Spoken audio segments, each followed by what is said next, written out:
कक्षा 12 में आज हम पढ़ाएंगे यूनिट 6 का अध्याय 3 मानव जनन के अंतर्गत स्त्री का जनन तंत्र। फीमेल रिप्रोडक्टिव सिस्टम या स्त्री जनन अंगों के निम्नलिखित भाग होते हैं। पहला है अंडाशय या ओवरीज, एक जोड़ी होती है।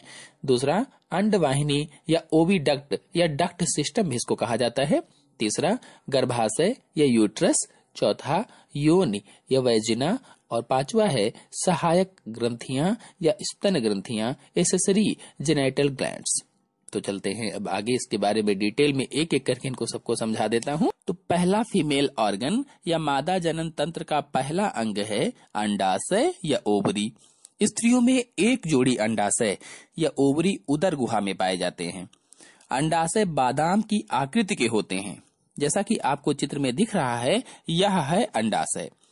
प्रत्येक अंडाशय अपनी ओर के वृक्क के समीप मेसोवेरियम या हिंदी में कहें तो अंडाशय धर द्वारा उदर गुहा से जुड़ा रहता है तथा दूसरी ओर गर्भाशय से जुड़ा होता है। इसी अंडाशय में अंडाणुओं का निर्माण होता है और इसी से मादा हार्मोन्स एस्ट्रोजन और प्रोजेस्टेरोन श्रावण होते हैं। तो इस प्रकार से ये दोनों हैं अंडाशय, और ये दोनों अपनी अपनी तरफ के अंडाशय धर या अंग्रेजी में कहें तो मेसोवेरियम द्वारा उदर गुहा और गर्भाशय से जुड़े हुए हैं। इन्हीं दोनों में अंडे बनते हैं, अर्थात अंडों की उत्पत्ति इसी में होती है तथा इसी में मादा लैंगिक हार्मोन्स का स्राव भी होता है। हार्मोन्स के नाम आपको बता दूं, अभी भी बताया था ऊपर, एस्ट्रोजन और प्रोजेस्टेरोन, ये मादा लैंगिक हार्मोन्स होते हैं। तो चलिए अब आते हैं स्त्री जनन तंत्र के अगले अंग, अगले भाग, अगले ऑर्गन अंडवाहिनी या ओविडक्ट या डक्ट सिस्टम पर। आपको बता दूं कि अंडवाहिनी को फैलोपियन नलिका भी कहते हैं। तो ये जो दो भाग आप देख रहे हैं यही है फैलोपियन नलिका या अंडवाहिनियां। नाम से ही आपको पता चल गया होगा कि अंडवाहिनी मतलब अंडों का वहन करने वाली। तो प्रत्येक अंडवाहिनी लगभग 12 सेंटीमीटर लंबी कुंडलित नलिका होती है।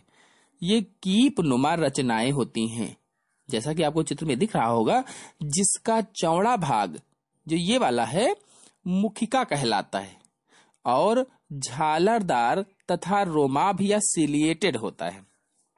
इसी मुखिका से आगे के भाग को फैलोपियन नलिका कहा जाता है।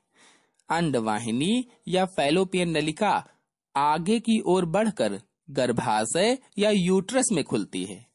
इसका प्रमुख कार्य अंडाणुओं का भंडारण करना एवं उनका पोषण करना होता है, अर्थात ये अंडाणुओं का भंडारण करती है और साथ ही साथ उनका पोषण भी करती है। ये अंडवाहिनी का कार्य होता है या ओविडक्ट का कार्य होता है। आपको बता दूं कि अंडवाहिनी या फैलोपियन नलिका की आंतरिक दीवारें या इसका आंतरिक स्तर जो होता है एपिथेलियम तक का बना होता है, जिसमें अनेक स्रावी कोशिकाएं होती हैं। इनसे स्रावित पदार्थ से ही अंडों का पोषण होता है। चूंकि इसमें रोमाभ या सीलिया भी होते हैं, इसकी पेशियों में क्रमांकुचन भी होता है, जिससे अंडाणु या अंडे आगे की ओर खिसकते हैं। यानी कुल मिलाकर के कहा जाए तो इसमें जो सीलिया पाए जाते हैं, रोमाभ पाए जाते हैं, चिपचिपा सा पदार्थ होता है, जिसकी वजह से ये अंडे आगे की ओर खिसकते हैं। तो ये तो हुआ अंडवाहिनी। अब आते हैं मादा जनन तंत्र के अगले अंग, अगले ऑर्गन गर्भाशय या यूट्रस पर। जैसा कि आप चित्र में देख रहे हैं, यह है यूट्रस या गर्भाशय। यह लगभग नाशपाती के आकार की रचना या शंक्वाकार रचना या कहा जाए तो त्रिकोणाकार रचना होती है, जो स्त्री के श्रोणि प्रदेश या पेल्विन रीजन में स्थित होती है, पेल्विक रीजन में स्थित होती है। इसी में दोनों अंडवाहिनियां खुलती हैं। इसका नीचे का भाग संकीर्ण होता है, जिसे सर्विक्स बोला जाता है, सर्विक्स कहा जाता है। ये जो नीचे का भाग है, इस संकीर्ण भाग को सर्विक्स कहते हैं। इसके आगे की ओर मूत्राशय और पीछे की ओर मलाशय होता है। आपको बता दूं कि गर्भाशय की दीवारें मोटी पेशी स्तर की बनी होती हैं, जिससे मायोमेट्रियम कहते हैं। इसी मायोमेट्रियम के कारण गर्भाशय की दीवारें अत्यधिक फैलने वाली होती हैं। इसीलिए गर्भावस्था में गर्भाशय बहुत बड़ा हो जाता है। इस जो मायोमेट्रियम होता है, इसी के कारण गर्भावस्था में महिलाओं का गर्भाशय बड़ा हो जाता है। गर्भाशय की दीवारों में श्लेष्मिका कोशिकाएं भी होती हैं, जिनसे श्लेष्म या म्यूकस स्रावित होता रहता है, जो शुक्राणुओं और अंडाणुओं के मार्ग को सुगम बनाता है तथा उनकी सुरक्षा भी करता है। यानी इसमें से एक श्लेष्म स्रावित होता है, जो अंडाणुओं और शुक्राणुओं को, उनके मार्ग को क्या करता है, सुगम बनाता है, आसान बनाता है और उनकी साथ में सुरक्षा भी करता है। गर्भाशय में निषेचित अंडे का वर्धन होता है। यानी इसके अंदर क्या होता है कि निषेचित जो अंडे होते हैं उसका वर्धन होता है, उसका पालन पोषण होता है। ये तो हुआ गर्भाशय। अब आते हैं मादा जनन तंत्र के अगले अंग योनि या वैजिना पर। यह स्त्री का मैथुन कक्ष या मैथुनांग होता है।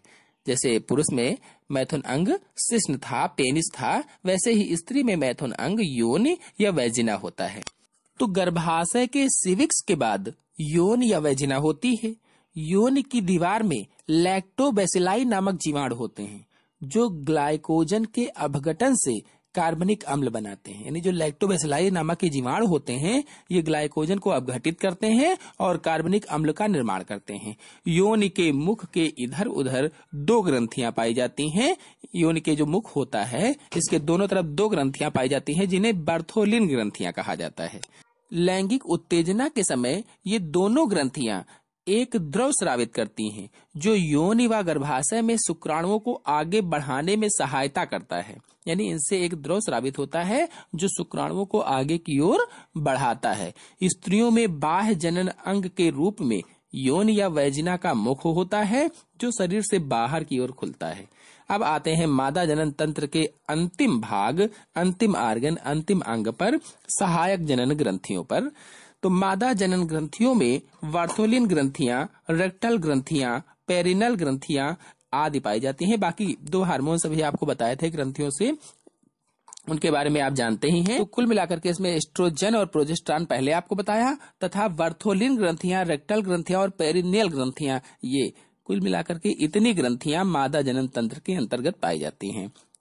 तो स्तन ग्रंथियों से दुग्ध का स्रावण होता है, या मेमरी ग्लैंड से दुग्ध का स्रावण होता है, जो जन्म के बाद शिशुओं को पोषण करने में सहायक होता है। अर्थात शिशु दूध पी करके अपना पोषण प्राप्त